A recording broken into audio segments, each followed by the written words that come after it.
Okay, camera on, great. Good day. Hi guys, I'm not going to start a video of hi guys, that's cringe. Hello, I have been feeling pretty sick recently. I've been having a rough time. I've been having a crazy time, having fever dreams, lying in bed. It's been a wild time. I've been recollecting on when times were simpler, like when I was a child and I was allowed to go outside the house. Well, I'm allowed to go outside the house, I just really don't feel up to it right now. Today we're going to be taking a trip into the psyche of little 6-year-old Joe, and we're going to be talking about my childhood fears. And when I say childhood fears, I mean childhood fears from film and television, like scenes and characters and moments that really shook me as a kid. There's no kind of abstract fears on this list, you know, there's nothing like a fear of the dark, a fear of the ocean, a fear of time. That's probably, the fear of time, Jesus, that's dark. I don't even want to think about that. In this video, we're going to be reassessing my childhood fears, trying to figure out what made them scary. What was it about me as a kid that was threatened by this kind of stuff? Are they still scary? Or was my 6-year-old self just a bit weird? I think that might be what's going on. You guys are going to have to hold my hand through this. This is going to be quite intense. This is going to be a tier list, and you know, we're going to get to the bottom of this. So starting with the bottom tier, we have misunderstood / redemption arc. These are for the fears that I would say, looking back, I misunderstood as a kid. Looking back, I kind of vibe with them now. I don't really have any fear against them. I actually kind of like it now, you know, that's that tier. The next tier is kind of scary but minimal fear. So this is stuff that I kind of understand why it's scary to a little kid, but at the end of the day, it's not that deep. You kind of, Joe, just get over yourself. What are you doing? Maybe these are for the fears that are kind of low-key fears, more vibe-based. The middle tier is wouldn't mind revisiting, but the trauma is a lot. This being a film and TV kind of thing, I wouldn't mind rewatching it. In fact, I probably have rewatched it now. But to watch it, I still, in the back of my mind, can't help but feel bad for my younger self watching it. I'm kind of over the fear, but it's a lot to go back. Going up a tier, we have fear was serious. I understand the fear. This is for the childhood fears that aren't top tier, but I still understand, and I get it. It's fine, little Joe, it's fine. You're not alone. It's okay. I understand. And then the top tier is still scared of this. I'm not over it. I'm still scared. I'm terrified. In fact, I'm kind of scared to do this video. Okay, first up we have Preston the dog from Wallace and Gromit: A Close Shave. So obviously this comes after my big Wallace and Gromit deep dives, and you know, Preston the dog, I kind of blocked him out of my memory, but there were actually a lot of comments on that first Wallace and Gromit video validating that Preston the dog was very scary, and they did in fact have a fear of him. He is very threatening, you know, he's trying to kill all these sheep, and then when he becomes the machine, he's really scary. He has these massive metal teeth. Also, he's stop motion as well. I think a lot of people feel that Wallace and Gromit is a very scary franchise because of the stop motion. There's something about it that kind of makes it kind of creepy. I don't know, I should have maybe talked about that more in the Wallace and Gromit video. I don't know what's scarier, you know, Preston clawing his way out of the machine, you know, in that big reveal, or after the fact when Wallace fixes him and he becomes a fully domesticated dog on wheels. He loses all of his personality. He becomes a shell of who he used to be, in a kind of One Who Flew Over the Cuckoo's Nest kind of thing. It's they took all the flavour out of the dog. They made him domesticated. It's weird. I'm going to put this on I understand the fear, because I really do understand it. I can still watch Wallace and Gromit, but Preston's scary, what the hell. Okay, next on the list we have the witch from Snow White. The original Snow White from the 1930s, not the Gal Gadot Snow White. You have to eat the apple, Snow White, you have to do it. That must be scary for a kid, just Gal Gadot's acting. Pies are luxuries, they don't need luxuries. I'm specifically talking about when she turns into the old lady, not the evil queen. The evil queen is amazing, but when she turns into that old lady, it's a wrap. It's so scary. And I hope you guys understand me on this. When I watched that film, I was so young, my brain was like a sponge. I remember having actual nightmares about this. I don't know. I think it has to do a lot with this being an animated film from the 1930s, and the way that it's made is very of its time. You know, there's a lot of really strong violin music that's like, duh, like it's all, oh, like it's really scary. And, you know, there's a lot of jump scares in it. It has this weird aura around it, which you'll never see in animated films nowadays. It's like Disney made it to, like specifically to scare kids, and I feel like animated films don't do that anymore. As well as like all the scary violin music, there's also a lot of like when she dies, there's a lot of really loud thunder noises and she's like cackling. Also, I'm not even mentioning like the transformation scene, you know, when she goes from queen to witch. Like, that whole sequence is really scary. Her hair turns white and like her skin, like it just goes all bony and frail, and it's like really intense. Okay, bearing in mind that the original Snow White film is like really good, I'm gonna say wouldn't mind watching again, but the trauma is a lot. I think the first half of the film is pretty fine, but when she becomes the witch, it's over. Okay, going to the very end of the spectrum now, we have the number taker from NumberJacks. Now, if you're not from the UK and you don't know about NumberJacks, let me enlighten you, okay, about NumberJacks. NumberJacks is like one of the strangest children's programs of all time. Like, you have, okay, so in an ordinary sofa, in an ordinary room, you have these numbers that live in a sofa. They're like CGI numbers as well, and they all have like children's voices. They're saving the day from like villains like Spooky Spoon and the Puzzler and, you know, the Number Taker. The Number Taker was a villain who like steals numbers. So like if you had like a number on a door or something, he'd take it with his little vacuum hands, and you know, you'd never see the number again. And the Number Taker isn't CGI like the rest of the villains. He is just like a normal guy in a white suit. Like, he's probably like an extra from the BBC who just got paid to do a few days as the Number Taker and like go around and look menacing. Like, he never talks, he just takes. All he knows is greed. They were really trying hard to make like numbers and maths like fun for kids in order for them to do better at school, but I don't think it worked. I think it just scared the kids. Also, whenever we see the outside world, it's like always dull and lifeless and weird and liminal. Like, none of the human characters talk. They're just like silent, and like the whole place looks deserted. It's really weird. Oh my god, I just remembered the brain gain. The brain gain in the sofa, which is like this machine that the NumberJacks use to like send brainwaves out to save the day, I think. And okay, I'm gonna put the Number Taker on kind of scary, and then the brain gain on I understand the fear. Because what is the brain gain? That is just like electrical, weird brain. What is that? That's so weird. And he had a song as well, so it kind of implied that the brain gain could like talk. I don't know. Very weird. Everybody, get ready for brain gain. To solve the problem, use our brain. This next one is super specific, but you guys probably know it. It's Piella from Wallace and Gromit biting her own arm in Matter of Life and Death. You know, where she's trying to frame Gromit and she just goes, and she bites her own arm. That specific moment, like, do I even need to explain? This is terrifying. Let Auntie Piella sort you out.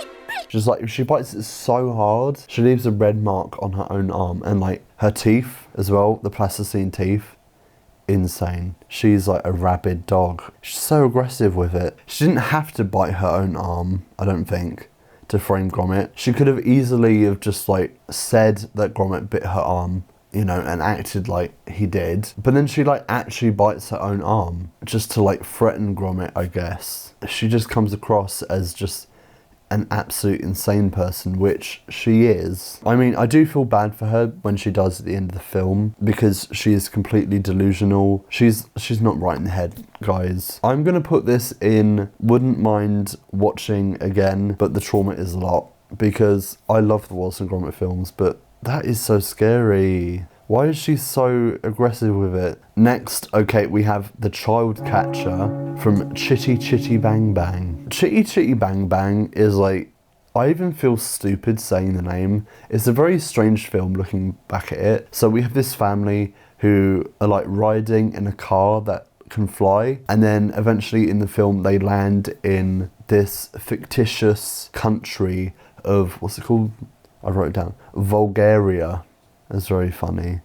And in this land, there's no children allowed, there's no fun allowed or anything. When the people of Bulgaria learn that, you know, there's children now there, they get ratted out, and then they bring out the child catcher to catch the kids. There are children here somewhere. I can smell them.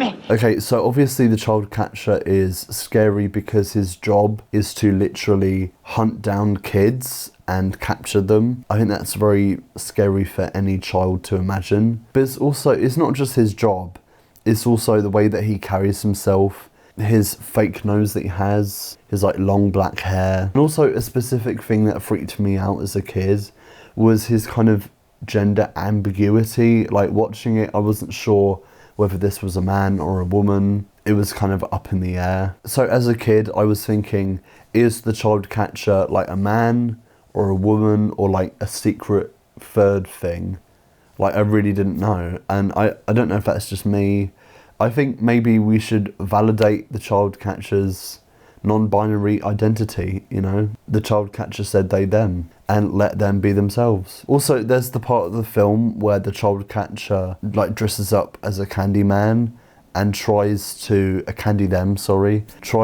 lure the children out of the basement. And he's like, come children. And there's like a POV shot of the child. Very scary. I think I'm gonna put this in, I'm still scared actually. I'm gonna put it in still scared. This is the first one going into still scared, and I think it's worth it because this is scary and I'm surprised it was made, quite frankly. What the hell? Chitty Chitty Bang Bang, what the hell? I feel so stupid saying that name, honestly. Chitty Chitty Gang Bang. The next one on the list that I have written down is The Wicked Witch of the West from the original Wizard of Oz. Again, I think a lot of my fear with this one is just the fact that it was made in the 1930s. The whole film is very like dreamlike and strange. It's obviously an iconic film. You know, the production of the film has been heavily documented. The production was like one long nightmare with like asbestos and, you know, Judy Garland and like toxic chemical burns, crazy stuff. That whole film production is cursed. And then the cherry on top of all that is the Wicked Witch. I think she's so scary in this, and I watched it at a very young age. Again, I really absorbed this, and I think the way she laughs is the main thing. Like, the way she laughs is terrifying. She tries burning the scarecrow on multiple occasions. She has these long nails which are like very creepy, like she's gonna get you. And the music, I think it's mostly the music. Again, with this being like a 1930s film, I have a lot of dramatic violin, scary, like duh. It's a lot, I think, for a little sensitive child to take in. I always think of the moment when Glinda says that she's gonna like drop a house on her, and then the Wicked Witch just goes, oh. You have no power here. Be gone before somebody drops a house on you. Very well. But you know, now that I've been enlightened and I've seen Wicked and I understand Elphaba, I understand what's going on. You know, I have a soft spot for Elphaba. Girl, you deserve everything. Like, the wizard is a true villain. I love Wicked. Like, I'm excited for the next one. I appreciate the original actress as well. She was really iconic. You know what? I think I'm going to put this on the misunderstood/redemption, because I think that Elphaba, the Wicked Witch of the West, is misunderstood. Also, the Technicolor in that film is gorgeous, and I'm so annoyed that films don't look like that anymore. What happened? I'm never going to complain about her having green skin because it looks amazing on film. Oh no, I can see the next one. The next one's a really bad one, you guys. This is the real one for me. Okay, this is like the main fear that I had as a child, I would say. I'm even kind of scared to talk about this because I feel like, is going to appear. The big fear that I had as a kid was Sid from the first Toy Story and all of his like mutant toys that he had, and like just everything about him, the way that he would mistreat the toys, and he was like an evil kid. That really scared me. I could not watch this film for my entire childhood. I just couldn't. I feel like the first time I fully like sat down and watched it and paid attention was in like 2020. Like pretty recent. And Sid, even though he's like a small part of the film, he's just like a villain. It tainted like the whole film for me. Like, okay, we know as an audience that the toys are sentient and that they have a mind of their own, but obviously Sid doesn't know that, so he like makes his toys into like Frankenstein monsters and then like shoots them up into the sky. He loves ripping them apart and stuff. I think another obvious reason why this is scary is also the early CGI. You know, this being the first Pixar feature film. And like, why does Sid look like that? Also, the eyebrows are so menacing. The way he's animated is so like uncanny and creepy. I feel like the makers of this film, the Pixar guys, were out to get me with this, like personally. Oh, and he has a skull t-shirt on as well. That's how you know a kid is like evil, if he has a skull t-shirt on. I was legit scared of skull t-shirts for a very long time. I know it's the kind of thing now to kind of look back at the character of Sid and say, oh, he was misunderstood, he just needed a creative outlet. And I don't care, like, it still haunts me. For a very long time, if someone put Toy Story on in the same room I was in, I would have to leave. Like 6-year-old me would just have to, like, I'm out of here. You know, now that I think about it, I think the whole first Toy Story film is so scary. Like, even Andy looked really uncanny and crazy with that early CGI.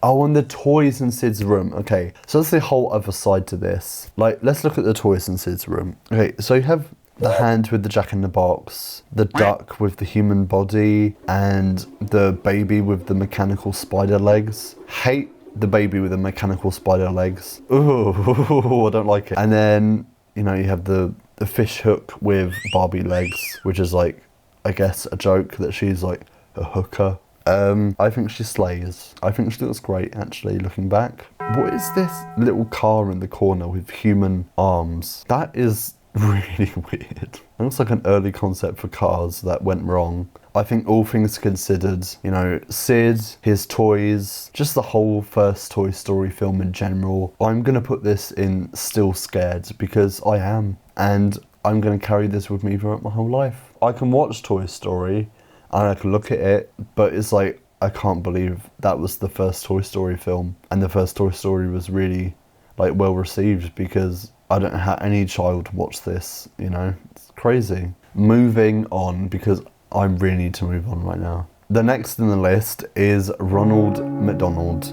Okay, so how is Ronald McDonald a thing? How did anyone think that is a good idea? To use a creepy clown to market McDonald's to kids. I think by the time I was born in the 2000s, Ronald McDonald was not as prevalent as he was, because McDonald's stopped marketing directly to kids. You know, they had the whole McDonald Land thing that they stopped. But you know, you would catch glimpses of Ronald McDonald. He would pop up, you know, here and there. I think he always creeped me out for obvious reasons. Again, how did anyone think this was a good idea? It's a clown. Like, people are known to have fears of clowns. It just feels like the worst marketing strategy to me. I wouldn't say that I have a fear of clowns. I think it's also what he represents with, you know, the corporate greed. Like, Ronald McDonald is probably really rich, and that's kind of scary. Like, how many burgers do you think this man has sold?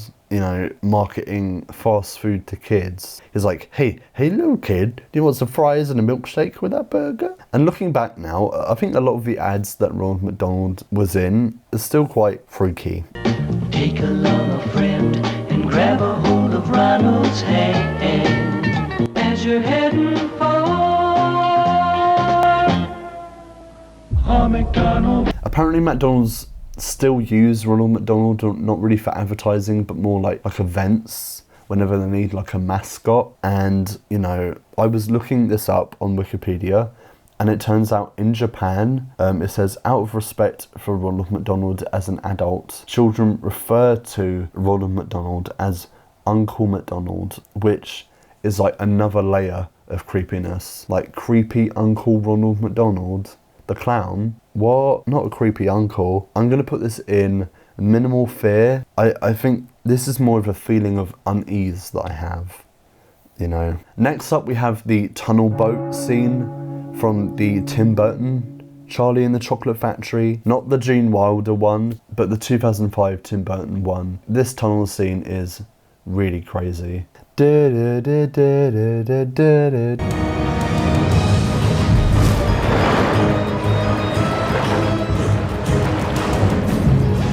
I think it was just the speed of the boat and the music and everything, and I mostly just put this one in because I have a distinct memory of watching this in the living room as a little kid, getting to this part of the film, getting kind of overwhelmed by, you know, the music and the craziness of the scene, and then leaving the living room and going to hide under the dining room table to, you know, block out what was going on. It's a really small table as well, so I must have been 4 or 5 years old. And I think my mum walked past me and was like, oh, you're not watching your little film? And then I just had to kind of play it off like, no mum, the film's boring, I don't like it. It's a really boring film. Yeah, it's such a boring film, I'd hide under the dining room table because that's more interesting. Like, I really had to play it off like that. I think the main thing with this is the Danny Elfman score. And it's not like the classic film where Willy Wonka does like a poem in the tunnel. You just have like 500 synchronized deep Roys, you know, rowing. And then you have the music. I think all things considered, I understand the fear. Yeah, that feels like the right place. The Curse of the Were-Rabbit brainwave scene. Okay, I talked about this one as well in my Wallace and Gromit video. I can't explain, but the whole scene with Wallace getting his brain transferred with a rabbit, and you know, the brain of the rabbit goes to Wallace's brain. I think that's the scariest part of the film. It's like he's having electric shock therapy with this rabbit. Like his brain just gets completely overwhelmed and it's just like jolting like this. It's quite a lot for him to go through, and I also feel very bad for the rabbit as well. And then Gromit at some point has to smash Wallace's machine and the brain waves fly around the room. This is a lot like the brain gain from NumberJacks. You know, I'm starting to pull a lot of parallels here. I just think correlating brain waves with electricity, I think freaked me out as a kid, definitely. I'm gonna say fear but minimal fear because it's not that bad, is it? Okay, now we're moving on to some of the monsters and stuff from Doctor Who. I watched a lot of Doctor Who as a kid. There's quite a few from Doctor Who actually. I think let's do these all in a row. First, there was an episode of Doctor Who where they went back to Shakespeare times, and there were these evil witches which were technically aliens. I believe they're called the Carrier Knights. I name you Carrier Knight. Do you remember that bit? I'm going to pull that up. Creature, I name you Carrier Knight. I love that. Okay. Yes, I'm aware that this is the third evil witch on this list so far. I'm sensing a pattern. I'm sure you are too. I think that this was a big kind of fear of mine back then. Just evil witches with long fingernails. It's probably self-explanatory. I think in the opening of the episode, they literally eat some guy. They eat like a little Tudor boy. Like they eat him and there's like squelchy sounds as they rip his body apart. That is a lot for an opening of an episode. What the hell, Russell T Davies? What were you thinking?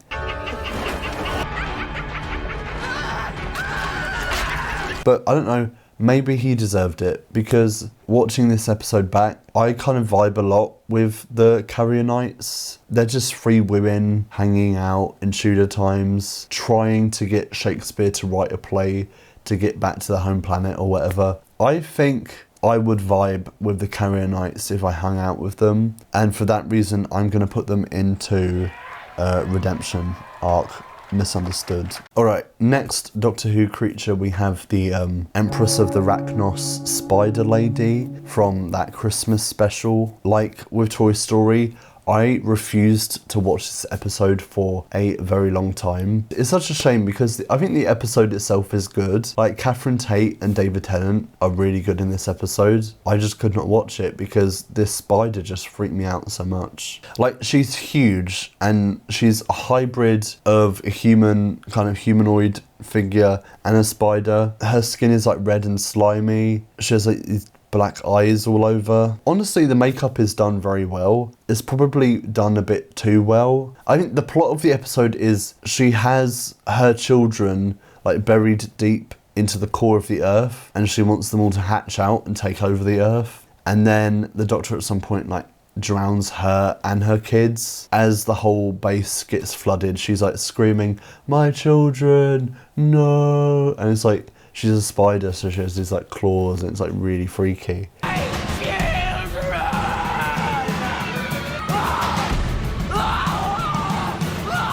Again, it's a shame that this episode was ruined for me because I can kind of appreciate it now. Also, the behind the scenes of this Doctor Who episode is very funny. When, you know, you see the actress just like talking normally, dressed as a spider. Oh. That's right, I am Empress of the Arachnos. Half human, half spider. Yeah. Oh, right. Hello. Hello. I recognise you. We haven't done anything together, have we? I can't actually tell. Oh, of course, yeah. You remember me, don't you? I am curious to find out whether anyone else was scared of the spider. I don't think I need to explain it. I'm going to put this in still scared, quite frankly, because I think the spider is a lot. Ugh, I'm just like looking at her, oh no. She wouldn't be fun to hang out with either, because she'd probably like eat me. I don't like that. Another Doctor Who episode that a lot of people found scary was the episode in the library where, you know, the Doctor's being chased by skeletons and like weird shadow creatures. But that's not the scary part of the episode. The scary part of the episode is seeing Elon Musk's ex-wife, you know, reveal her face and her face is like all glitched out. Does anyone remember that bit of the episode? Like, she's talking to Catherine Tate in a park and then she pulls off her veil. I mean, this filter that they put on, like, could they not really do anything better?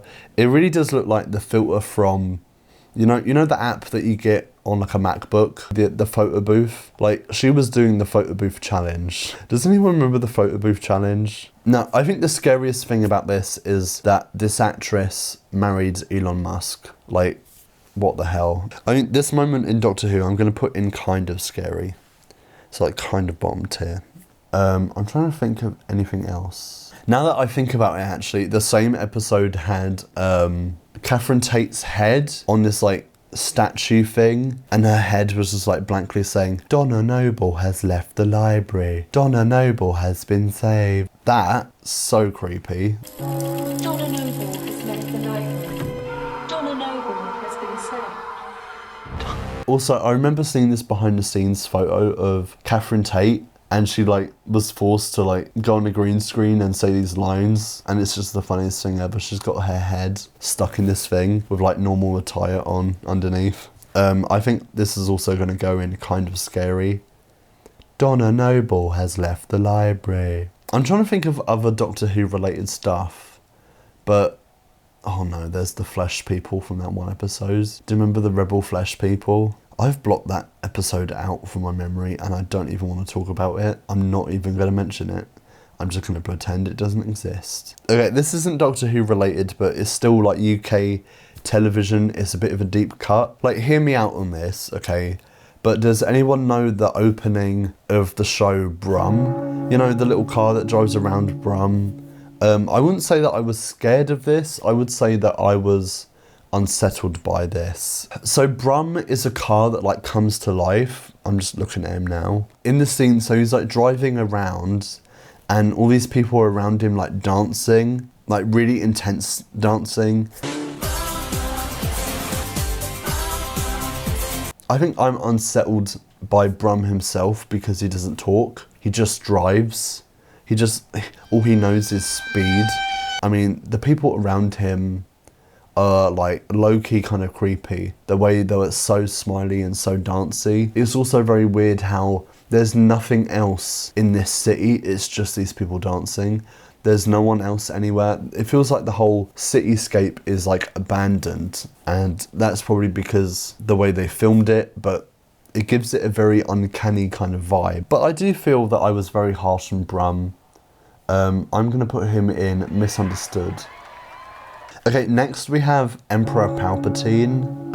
I feel like this is down to me watching Revenge of the Sith at way too young of an age. I love that film now, but I had no business watching this like age 7 whenever I did. That film has a lot going on. Like, Anakin is like burning alive. You know, Palpatine himself has like force lightning on his face, and he has his glowing eyes, and he's like seducing Anakin to the dark side. Oh, I don't know how I watched this. When I was young, I had a duvet cover of Attack of the Clones, not Revenge of the Sith, Attack of the Clones, and it had Palpatine on it with a cloak. And I remember like kind of not looking forward to having that duvet cover, because I knew that Palpatine was on the duvet cover, and therefore when I slept, I'd have to fold it over so that I wouldn't be able to see like anything about Palpatine on the duvet cover when I slept, because it was so scary. You know that thing when you're a kid,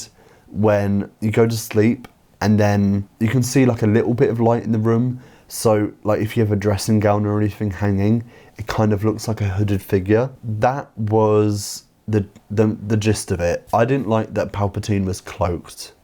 I think I'm going to put this in wouldn't mind revisiting today, because quite frankly I love Revenge of the Sith, but the trauma is a lot. It's very scary. Next we have Gremlins 2. Not one just particular part of the film, not one scene, the whole film.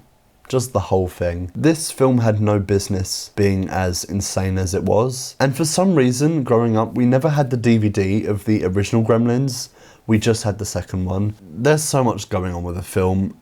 It's so much more insane than the first one. And if you know the Key and Peele sketch as well about this film, about how crazy this film is. This film has like a flying gremlin, a spider gremlin as well, again with the spiders, and there's also a vegetable gremlin who's like made out of vegetables. The gremlins in the film are like very textured, you know, they're very slimy. I think the puppets are done very well, and like there's a lot of them. They're kind of overwhelming, and you know, they're very mean as well. They're very mean to Gizmo. I think for that reason they did scare me. Also the kind of idea that they're so small that they can like hide in places. Like, oh, there's like gremlins under the bed. Like, I can't sleep. I'm going to put the Gremlins on, I understand the fear, because I think they're really scary looking. I don't think any of these films are made for kids. Okay, so next we have this scene in Pinocchio where they plan to take the boys to Pleasure Island. This man is so fucking evil looking, and he has such a scary laugh. I was reminded of the scene when a lot of people started drawing parallels between this scene and like Jeffrey Epstein's island. Like a lot of conspiracy people talking about like subliminal messages in Disney films. Like, oh my God, they knew all along kind of thing. And there was a very funny Joe Rogan podcast clip that I saw talking about this scene. And it's just, it's such a Joe Rogan thing to bring up. Like, bro, this Disney film like knew about Jeffrey Epstein like the whole time. And it was just like it's the same thing, like literally. The pub scene in Pinocchio, he talks about bringing the boys to Pleasure Island, and he goes, no, they don't come back as boys. It's so creepy because, like, what value are boys to him? In 1940, when they're writing this, the guys that are writing this, they must have probably heard stories about children getting sex trafficked. I think Pinocchio as a film, like Snow White, is quite nightmare fuel. I know that they came out like just after each other. Again, that early animation feel is really scary. Like they really tried to scare kids with this film. And then you have the whole thing where they turn into donkeys. But for me, I was more scared really of this man and his laugh. I think it's really scary. I wouldn't mind rewatching it though. but I think the trauma is a lot, so I'm going to put it in that tier. Okay, we're coming near the end of this list that I have now. Next up we have, do you know that wolf from Neverending Story? The whole Neverending Story film confused me a lot as a kid. I really didn't understand what was going on.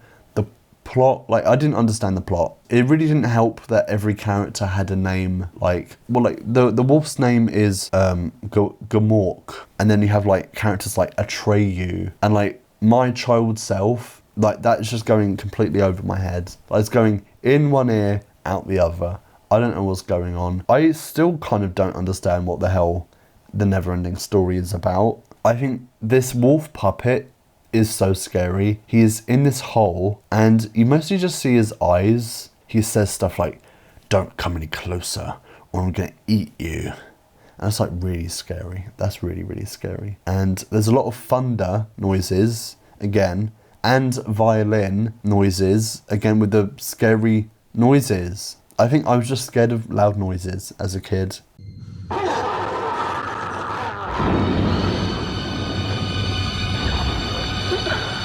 I'm not sure where to put Gamork the wolf from Neverending Story. I think I'm going to put him in wouldn't mind revisiting, but the trauma is a lot. I don't know if I'm going to revisit the Neverending Story because I'm still confused by it. Maybe I'm just dumb.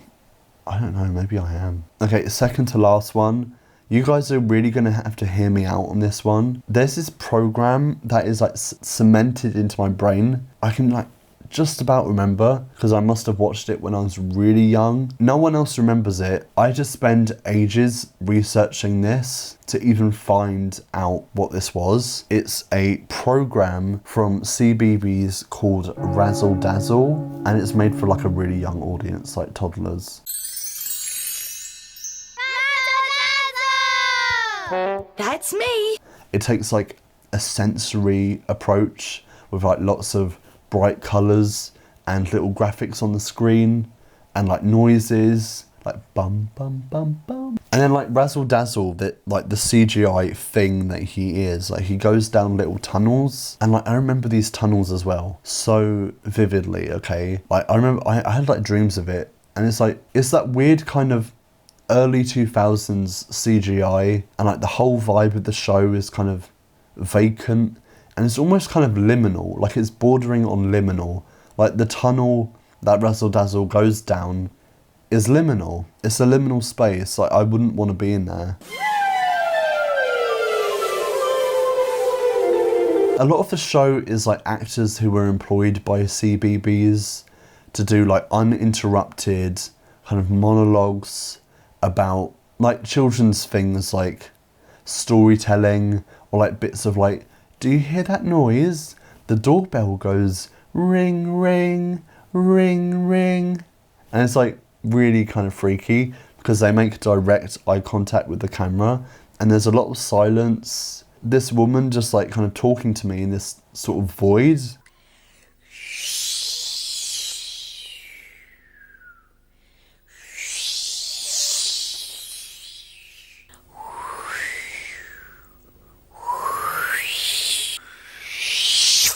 Flapper, flapper. Shh. Flapper, flapper, flapper. I think this kind of children's entertainment has always been kind of scary to me. And I was fully vindicated by this when I went to find a video of Razzledazzle on YouTube, and I saw a comment from someone who said, what did they say? No, I was so scared of this when I was young, and I still am. Like, I thought I was the only one. I thought I was alone in this. It's like been at the back of my mind for like my whole life. It's really weird. I'm gonna put this in, I understand the fear, because, well, I do understand the fear, but also like, I'm not gonna say I'm still scared of this, because it was made for like 4-year-olds, and I would feel embarrassed if I was still scared of it. I'm not a baby. No, I'm not. Okay, we have the last one here now.